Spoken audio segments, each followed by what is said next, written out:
ज़ात का अपनी तुझे इरफान होना चाहिए, आदमी को कम से कम इंसान होना चाहिए। आज के इस वीडियो में हम बात करने वाले हैं यूनाइटेड नेशन के बारे में, यानी कि संयुक्त राष्ट्र संघ के बारे में।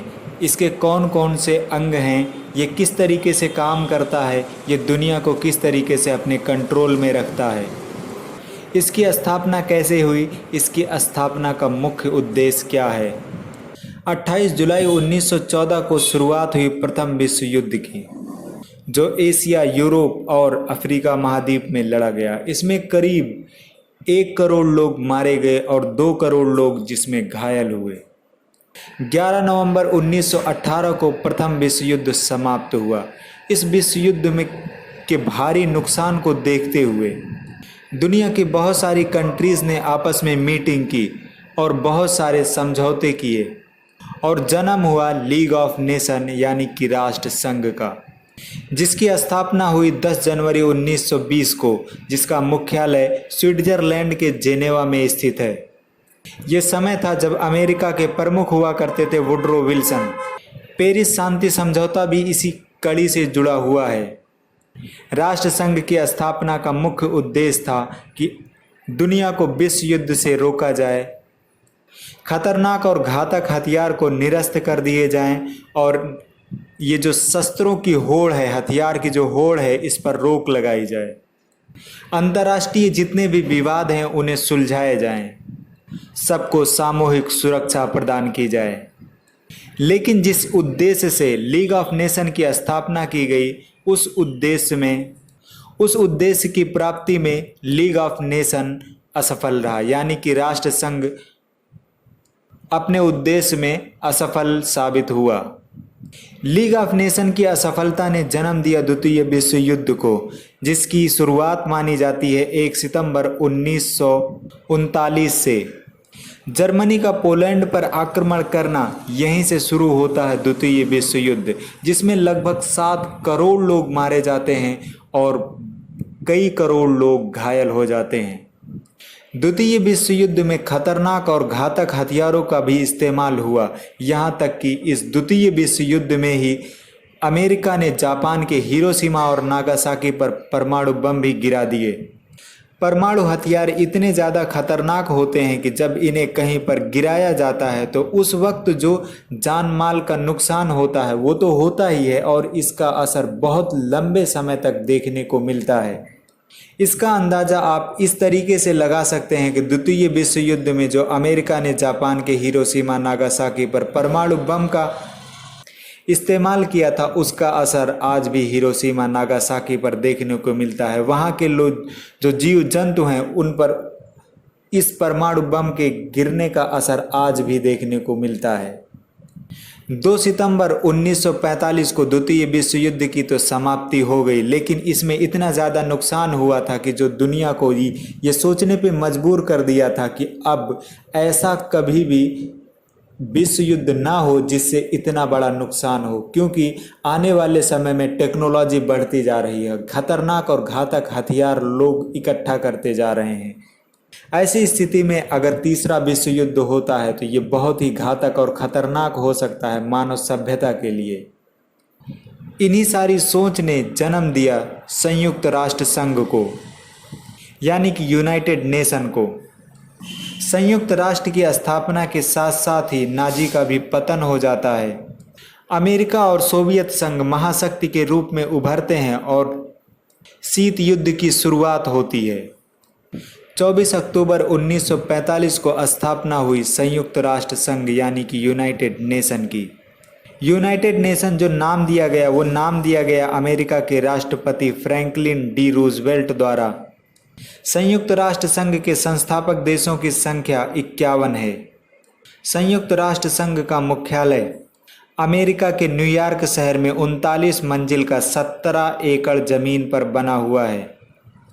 इस वक्त संयुक्त राष्ट्र संघ में 193 देश हैं।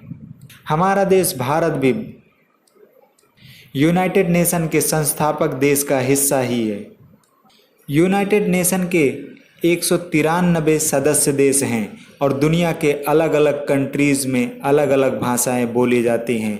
तो अब इसकी कार्यपालिका किस भाषा में हो, तो इसमें मान्यता प्राप्त जो भाषाएं हैं उनकी संख्या है 6। 2 भाषा अंग्रेजी और फ्रेंच ये यूनाइटेड नेशन के कार्य की भाषा है। इसके अलावा 4 और भाषाएं हैं जिन्हें यूनाइटेड नेशन की मान्यता प्राप्त है। चीनी, रशियन, अरबी और स्पेनिश। यूनाइटेड नेशन की अपनी बहुत सारी जिम्मेदारियां हैं और उसके बहुत सारे कार्य हैं जिसको करने में बहुत सारे खर्च की ज़रूरत होती है। इसके लिए बहुत सारी कंट्रीज़ हैं जो यूनाइटेड नेशन को अंशदान करती हैं। इनमें सबसे ज़्यादा अंशदान जो करता है वो करता है यूएसए यानी कि अमेरिका, जो लगभग 22% अंशदान करता है। और दूसरे नंबर पर है जापान जो लगभग 19% अंशदान करता है। भारत का अंशदान अगर देखा जाए तो वो लगभग 1% है। संयुक्त राष्ट्र संघ की स्थापना के बहुत सारे उद्देश्य थे जिनमें प्रमुख उद्देश्य ये था कि दुनिया को युद्ध से रोका जाए। वर्तमान समय में अगर देखा जाए तो संयुक्त राष्ट्र संघ के जो उद्देश्य हैं वो काफ़ी विस्तृत हो चुके हैं जिनके लिए संयुक्त राष्ट्र संघ कार्यरत है। संयुक्त राष्ट्र संघ की कुछ स्वतंत्र संस्थाएं भी हैं जो इन उद्देश्यों की प्राप्ति के लिए लगातार काम कर रही हैं। इनके उद्देश्य हैं उनमें अगर बात की जाए तो जैसे आपको मैंने बताया कि प्रमुख उद्देश्य तो यही है कि दुनिया को युद्ध से रोका जाए, अंतर्राष्ट्रीय जितने भी विवाद हैं उन्हें सुलझाए जाएं, आर्थिक रूप से दुनिया को मजबूत किया जाए, मानव अधिकारों की रक्षा की जाए। दुनिया के जो देश कमज़ोर हैं, अपना शासन चलाने में समर्थ नहीं हैं, उनकी मदद की जाए ताकि वो अपने पैरों पर खड़े हो सकें और अपना शासन खुद चला सकें। बीमारी और संकट से बचाया जाए। इंटरनेशनल व्यापार सीमा और परिवहन से जुड़े सारे विवादित मामलों को सुलझाया जाए ताकि व्यापार और परिवहन तथा शांति को बढ़ावा मिल सके। इन्हीं उद्देश्यों की प्राप्ति के लिए संयुक्त राष्ट्र संघ स्वयं और उसकी जो स्वतंत्र संस्थाएं हैं वो कार्यरत हैं। जैसे इस वीडियो में हम आगे इस पर चर्चा करने वाले हैं, जैसे कि अंतर्राष्ट्रीय न्यायालय जो न्याय दिलाता है दुनिया को, WHO जो रोगों से लड़ाई के लिए गाइडलाइन और तमाम तर जो ट्रीटमेंट कैसे किए जाएं, इलाज कैसे किया जाए, इन सब पर रिसर्च करके दुनिया को उस बीमारी से लड़ने में सक्षम बनाता है। ऐसी बहुत सारी संस्थाएं हैं जो काम कर रही हैं, इन पर हम आगे अभी बात करेंगे। अब हम जानते हैं संयुक्त राष्ट्र संघ के अंगों के बारे में, यानी कि organs of UN. United nation के 6 अंग हैं जिनमें महासभा, सुरक्षा परिषद, सामाजिक व आर्थिक परिषद, अंतर्राष्ट्रीय न्यायालय, न्यास और सचिवालय, ये 6 अंग हैं यूनाइटेड नेशन के। महासभा यानी कि जनरल असेंबली, यूएन के जितने भी सदस्य हैं, 193 जो देशों के सदस्य हैं, वो सारे देशों के समान प्रतिनिधि इसमें भाग लेते हैं। क्योंकि इसमें दुनिया के लगभग 193 देश, जो लगभग समझ लो कि पूरी दुनिया के ही जितने देश हैं, ये सारे हो गए कुछ ही को छोड़ करके, प्रतिनिधि इसमें भाग लेते हैं। इसी कारण इसे विश्व की लघु संसद भी कहा जाता है। इसमें हर देश के सदस्य को अपनी बात रखने का अधिकार है और उसे समय भी दिया जाता है। इसका जो नियमित सत्र होता है वो हर साल सितंबर के तीसरे मंगलवार से शुरू होकर दिसंबर के मध्य तक चलता है। लेकिन सुरक्षा परिषद के आग्रह पर विशेष सत्र भी कभी भी बुलाया जा सकता है। हर साल सत्र की शुरुआत होने से पहले महासभा एक नए अध्यक्ष, 21 उपाध्यक्ष और महासभा की जो 7 मुख्य समितियां हैं उनके अध्यक्षों को चुनती है। महासभा में जो 193 देशों के समान प्रतिनिधि हैं, ये अपनी अपनी बात रखते हैं और इन्हीं का काम होता है जो अंतर्राष्ट्रीय न्यायालय है, न्यायाधीश होते हैं, उनकी चयन प्रक्रिया के बारे में भी यहीं से बात चलती है। 10 अस्थायी सदस्य जो होते हैं उन्हें भी यही चुनती है। 54 जो आर्थिक और सामाजिक परिषद के सदस्यों को चुना जाता है वो भी यहीं से चुना जाता है। जितने भी दुनिया के विवादित मुद्दे हैं वो सारे यहीं पर डिस्कस होते हैं। इसमें सारे देश के जो प्रमुख हैं वो भाग लेते हैं और अपनी स्पीच देते हैं। जैसे कि जब न्यूज़ में आप ये सुनते हैं कि प्रधानमंत्री ने यूएन में ये कहा, ऐसा बोला, तो ये जो यूएन बोला जाता है कि कहाँ पे बोला उन्होंने, वो महासभा में ही जाकर के अपनी स्पीच देते हैं। महासभा में जब बहस हो जाती है उसके बाद जितने मुद्दे होते हैं उनको समझा जाता है और उन पर उचित कार्रवाई की जाती है। 2/3 सदस्यों के द्वारा कोई भी अध्यादेश यहाँ से पारित हो सकता है। लेकिन आपने सुना होगा एक वीटो पावर का नाम। वीटो पावर एक ऐसी चीज़ है जो दुनिया के 5 देशों को प्राप्त है। कोई भी अध्यादेश पूरी दुनिया में, जैसे 193 हैं, 193 देश में से अगर 198 देश एक तरफ हो जाएं या 192 देश एक तरफ हो जाएं और सिर्फ वीटो पावर जिसके पास है वो एक देश अकेला उस पर वीटो कर दे, तो वो अध्यादेश अगर पास हुआ है तब भी वो कैंसिल हो जाएगा, वो रद्द हो जाएगा, फिर वो पास नहीं हो पाएगा। अब जानते हैं हम दूसरे अंग के बारे में, यानी कि सुरक्षा परिषद या सिक्योरिटी काउंसिल। ये संयुक्त राष्ट्र संघ का मुख्य अंग है और एक प्रकार से कार्यपालिका भी है। राष्ट्र संघ का जो घोषणा पत्र है उसमें ये कहा गया है कि अंतर्राष्ट्रीय शांति और सुरक्षा को बनाए रखना सुरक्षा परिषद की जिम्मेदारी है। इसी कारणवश एक मुहावरे में इसे दुनिया का पुलिसमैन यानी पुलिसमैन ऑफ द वर्ल्ड भी कहा जाता है। सुरक्षा परिषद में 15 सदस्य होते हैं, जिनमें से 5 अस्थायी सदस्य होते हैं, परमानेंट सदस्य होते हैं, और 10 अस्थायी सदस्य। 5 जो परमानेंट मेंबर हैं उनमें शामिल है अमेरिका, रूस, ब्रिटेन, फ्रांस और चीन। बाकी जो 10 अस्थायी सदस्य हैं उनका निर्वाचन महासभा अपने 2/3 बहुमत से 2 वर्षों के लिए करती है। अब सुरक्षा परिषद के जो 15 सदस्य हैं, 5 परमानेंट और 10 जो है अस्थायी, तो अगर किसी प्रक्रिया पर कोई निर्णय लेना है तो इनमें से 15 सदस्य में से 9 सदस्यों का सकारात्मक रुख आवश्यक है। ये जो 9 सदस्य होंगे जो उसमें सकारात्मक वोट देंगे, इनमें 5 जो अस्थायी सदस्य हैं उनका होना आवश्यक है। अगर 5 में से कोई एक सदस्य भी अगर उसके विपरीत अगर वोट कर देता है, यानी कि वो अपने जो उसे विशेषाधिकार प्राप्त है यानी वीटो जिसे बोलते हैं, अगर उसका उपयोग कर देता है और उसके खिलाफ वोट कर देता है, तो वो जो प्रस्ताव है वो पारित नहीं हो पाएगा। अगर मान लीजिए कि ये जो 5 परमानेंट सदस्य हैं इनमें से कोई सदस्य ऐसा है कि वो किसी प्रस्ताव का समर्थन नहीं करना चाहता है और ना ही उसके फेवर में वोट डालना चाहता है, तो वो जिस दिन उस पर वोटिंग हो उस दिन वो अनुपस्थित रह करके बाकी जो 14 देश हैं उन पर वो छोड़ सकता है। 14 जो सदस्य हैं उनके ऊपर वो छोड़ सकता है, जो बाकी के 14 सदस्य हैं उनके ऊपर वो छोड़ सकता है कि वो चाहें तो उसे पारित करवा दें और चाहें तो उसे पारित ना करवाएं। संयुक्त राष्ट्र का तीसरा अंग है आर्थिक एवं सामाजिक परिषद, जिसे इकोनॉमिक एंड सोशल काउंसिल भी कहा जाता है। आर्थिक एवं सामाजिक परिषद में 54 सदस्य होते हैं जिनका कार्यकाल 3 साल का होता है। शुरुआत में इसमें सिर्फ 18 सदस्य थे, बाद में इसमें संशोधन करके 27 किया गया और फिर लास्ट में 54 कर दिया गया। संयुक्त राष्ट्र की ये एक अस्थायी संस्था है, लेकिन इसमें हर साल 1/3 सदस्य पदमुक्त हो जाते हैं तथा 1/3 नए सदस्यों का चयन हो जाता है। फिर कुल मिला के इसमें 54 सदस्य हो जाते हैं। जो सदस्य पदमुक्त हुआ है वो दोबारा भी चुना जा सकता है। आर्थिक और सामाजिक परिषद की बैठक वर्ष में 2 बार होती है, अप्रैल में न्यूयॉर्क में तथा जुलाई में जेनेवा में होती है। ये परिषद अपना कार्य कुछ जो संस्था और आयोग हैं उनके माध्यम से करती है, जैसे कि आपने सुना होगा आर्थिक और रोजगार आयोग, जनसंख्या और यातायात आयोग, संयुक्त राष्ट्र बाल संकट कोष यानी यूनिसेफ। ये जो आयोग और संस्थाएं हैं इन्हीं के माध्यम से ये अपना कार्य पूरा करती है।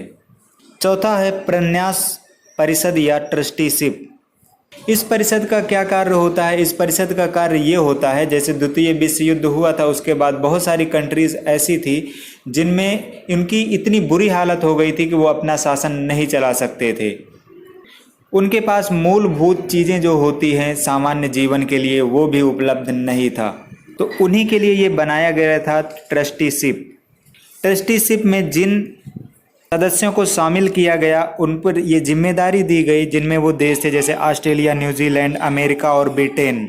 इनको ये जिम्मेदारी सौंपी गई कि जो सक्षम नहीं है अपना शासन चलाने में, उनकी पूरी देखभाल की जिम्मेदारी इन्हें दे दी गई कि आप इनकी देखभाल, सामान्य जीवन, ताकि जनता वहाँ की नॉर्मल जीवन जी सके, शासन उनका चलता रहे और अपने पैरों पर वो खड़े हो सकें। इस तरीके से आपको इनकी देखभाल करनी है और बगैर किसी अपने फ़ायदे को देखते हुए।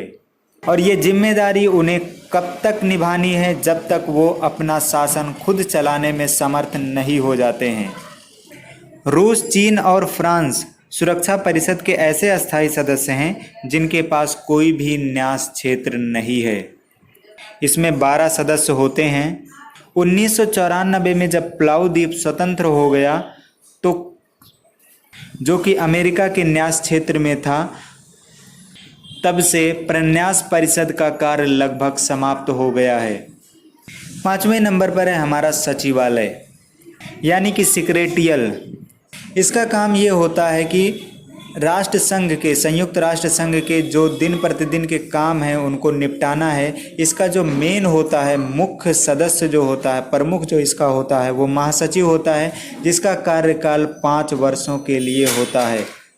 इसे महासभा सुरक्षा परिषद की सिफारिश पर चुनती है और महासचिव ही इसका मुख्य प्रशासनिक अधिकारी भी होता है। 6वां और लास्ट अंग है अंतर्राष्ट्रीय न्यायालय, यानी कि इंटरनेशनल कोर्ट ऑफ जस्टिस। अंतर्राष्ट्रीय न्यायालय की स्थापना नीदरलैंड के हेग में 3 अप्रैल 1946 में की गई। न्यायालय की जो संविधि है उसमें 5 अध्याय हैं, 70 अनुच्छेद हैं। इसमें 15 न्यायाधीशों की संख्या रखी गई है, जिनका कार्यकाल 9 वर्षों के लिए होता है और हर 3 साल में 5 न्यायाधीश अवकाश ग्रहण करते हैं। उनकी जगह नए न्यायाधीशों को महासभा के द्वारा सुरक्षा परिषद की सलाह पर नियुक्त किया जाता है, चयन किया जाता है। ये जो 15 न्यायाधीश हैं, 15 न्यायाधीशों में से कोई भी देश का न्यायाधीश एक ही हो सकता है, एक देश का 2 न्यायाधीश नहीं हो सकता है। के कोरम के लिए, यानी जब कार्रवाई चल रही हो तो उस समय मिनिमम 9 न्यायाधीश होने अनिवार्य हैं। अगर भारत देश की बात करें तो भारत देश के नागेंद्र सिंह अध्यक्ष के रूप में चुने जा सके हैं और RS पाठक और दलबीर भंडारी को न्यायाधीश के रूप में चुना जा चुका है। ये जो अभी तक मैंने बताया, ये तो मुख्य अंग थे संयुक्त राष्ट्र संघ के। इसके अलावा संयुक्त राष्ट्र संघ की बहुत सारी स्वतंत्र संस्थाएं हैं जो कार्य कर रही हैं। संयुक्त राष्ट्र संघ की अगर कुछ प्रमुख स्वतंत्र संस्थाओं की बात करें तो आपको, जैसे इसमें कुछ स्वतंत्र संस्थाएं आपको दी गई हैं, जैसे आप देख सकते हैं कि खाद्य एवं कृषि संगठन है जिसका मुख्यालय इटली के रोम में है। अंतर्राष्ट्रीय परमाणु ऊर्जा अभिकरण है वियना, ऑस्ट्रिया के वियना में जिसका मुख्यालय है। अंतर्राष्ट्रीय श्रम संघ है जिसका मुख्यालय स्विट्जरलैंड के जेनेवा में है। विश्व बैंक है जिसका मुख्यालय वाशिंगटन DC में है। विश्व स्वास्थ्य संगठन है जिसका मुख्यालय जेनेवा स्विट्जरलैंड। विश्व मौसम संगठन जिसका मुख्यालय जेनेवा स्विट्जरलैंड। यहाँ पे और भी आपको संगठन दिए गए हैं और उनके मुख्यालय दिए गए हैं। बहुत सारे संगठन हैं जिनका मुख्यालय स्विट्जरलैंड के जेनेवा में है। ऐसा इसलिए है कि पहले संयुक्त राष्ट्र संघ की जो स्थापना हुई थी वो स्विट्जरलैंड के जेनेवा में की गई थी। तो जेनेवा में बहुत सारे मुख्यालय का एक कारण ये भी है कि जो राष्ट्र संघ की स्थापना की गई थी, लीग ऑफ नेशन जिसे बोला जाता है, जो प्रथम विश्व युद्ध के बाद जिसकी स्थापना की गई थी, वो जेनेवा में ही की गई थी। बहुत सारे संगठनों का मुख्यालय जेनेवा होने का एक कारण